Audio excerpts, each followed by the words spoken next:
Thy dark eyes opened not, nor first revealed themselves to English air, for there is nothing here which, from the outward to the inward brought, moulded thy baby thought. Far off from human neighborhood, thou wert born on a summer morn, a mile beneath the cedar wood. Thy bounteous forehead was not fanned with breezes from our oaken glades, but thou wert nursed in some delicious land of lavish lights and floating shades, and flattering thy childish thought, the oriental fairy brought, at the moment of thy birth, from old well hands of haunted rills, and the hearts of purple hills, and shadowed coves on a sunny shore, the choicest wealth of all the earth, jewel or shell, or starry ore, to deck thy cradle. Eleanor, are the yellow-banded bees, through half-open lattices, coming in the scented breeze, fed thee a child lying alone, with whitest honey, in fairy gardens cold, a glorious child dreaming alone, in silk soft folds upon yielding down, with the hum of swarming bees, into dreamful summer lulled. Who may minister to thee? Summer herself should minister to thee, with fruitage golden rind, on golden salvers, or it may be, youngest autumn in a bower, grape thickened from the light and blinded, with many a deep-hued bell-like flower, of fragrant trailers, when the air sleepeth over all the heaven, and the crag that fronts the even,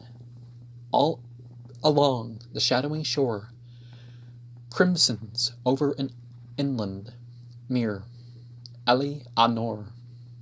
how may full-sailed verse express, how may measured words adore, the full flowing harmony of thy swan-like stateliness? Eleanor, the luxuriant symmetry of thy floating gracefulness. Eleanor, every turn and glance of thine, every lineament divine. Eleanor, and the steady sunset glow that stays upon thee, for in thee is nothing sudden, nothing single, like two streams of incense free from one censer in one shrine. Thought and motion mingle ever, motions flow to one another, even as though they were modulated so, to an unheard melody which lives about thee, and a sweep up richest pauses evermore, drawn from each other, mellow deep. Who may express thee, Eleanor? I stand before thee, Eleanor. I see thy beauty gradually unfold, daily and hourly, more and more. I muse as in a trance, the while, slowly as from a cloud of gold, comes out thy deep ambrosial smile. I muse as in a trance, whene'er the languors of thy love deep eyes float on to me. I were so tranced, so wrapped in ecstasies, to stand apart and to adore, gazing on thee for evermore, serene imperial Eleanor.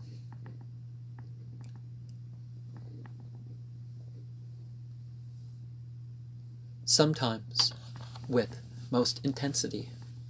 gazing, I seem to see thought folded over thought, smiling, asleep, slowly awakened, grow so full and deep, in thy large eyes that overpowered quite, I cannot veil or droop my sight, but am as nothing in its light, as though a star in inmost heaven set, even while we gazed on it, should slowly round his orb and slowly grow to a full face, there like a sun remain, fixed, then as slowly fade again, and draws itself to what it was before, so full, so deep, so slow. Thought seems to come and go in thy large eyes, imperial Eleanor. As thunderclouds that hung on high, roofed the world with doubt and fear, floating through an evening atmosphere, grow golden all about the sky. In thee all passion becomes passionless, touched by thy spirit's mellowness, losing its fire and active might in a silent meditation, falling into a still delight and luxury of contemplation, as waves that up a quiet cove, rolling, slide, and lying still, shadow forth the banks at will, or sometimes they swell and move, pressing up against the land, with motions of outer sea, and the self-same influence controlleth all the soul and sense. Passion gazing upon thee, his bowstring slackened, languid love, leaning his cheek upon his hand, droops both his wings regarding thee, and so would languish evermore, serene, imperial, Eleanor. But when I see thee roam with tresses unconfined, while the amorous, odorous wind breathes low between the sunset and the morn, are in a shadowy saloon,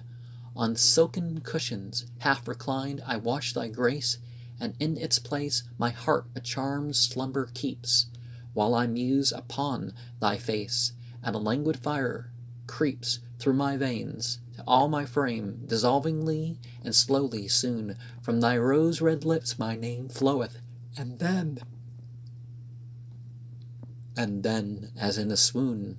with deadening sound my ears are rife, my tremulous tongue faltereth, I lose my color, I lose my breath, I drink the cup of a costly death,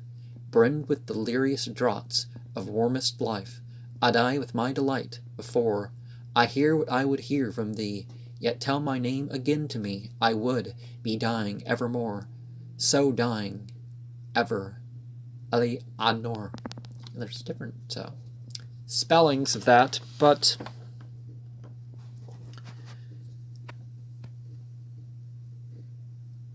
you wonder about the spiritual influences that are playing their role in the presence of other events. And it is essential to life that we have a balance that we're playing out.